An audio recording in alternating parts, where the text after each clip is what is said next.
Hello साथीहरु, नवीन Neha blog च्यानलमा हजुरहरूलाई स्वागत छ भन्दै आज पनि म नयाँ ब्लग लिएर आइसकेको छु। सो आज चाहिँ यति धेरै हावा चलिरहेको छ नि, यति धेरै आनन्द स्वर्गमै पुगे जस्तो फिल भइरहेको छ कि हिजो अस्तिको गर्मीले यत्रो गर्मी भएको छैन। आज त आनन्द छ हावा, यति मिठो हावा चलिरहेको छ भने नि उनीहरू खरो हल्ले अहिले फेरि गयो है हावा। मेरो सानी छोरी यहाँ सुतिरहेकी छिन् अनि म चाहिँ भ्लग बनाउँदैछु। अनि आजको चाहिँ म गाउँको भ्यू देखाउँदैछु। कुकुरहरू आउँदैछ हो। बहिनी चाहिँ के गर्न लागेको त थाहा छैन। वा कस्तो राम्रो,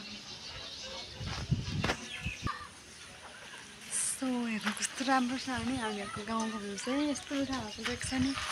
मेरो घर यस्तो मजाले हल्लिरहेको छ नि।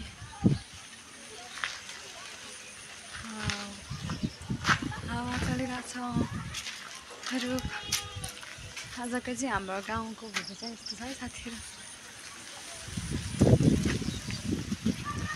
हावा चलिरहन्छ सिरिरी। म त लड्छु होला हौ, हावाले नि लडाउँछ होला जस्तो हावा चलिरहेको छ कि।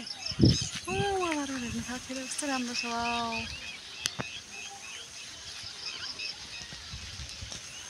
देख्नुभयो नि पर कति आनन्द लाग्दो ठाउँ छ। पर हेर्नु हौ, सो क्युट। सो हेर्नु साथीहरू पर कस्तो राम्रो छ। हामीहरूको चाहिँ गाउँ एकदम ब्युटिफुल। कुखुराहरू चरिरहेका छन् यतातिर। म चाहिँ गाउँतिर डुल्दै आउनेको पनि गाउँको भ्यू जस्तै छ है।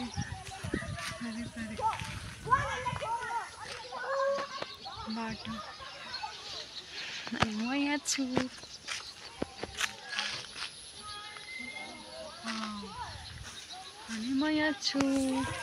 यो चाहिँ के हो हजुरहरूले चिन्नुहुन्छ भने प्लिज कमेन्ट गरिदिनु होला हस्। यो चाहिँ हाम्रो घरमै छ है। अनि मैले बोलाउँदै राख्छु, दिदी भन्दैछु गएर।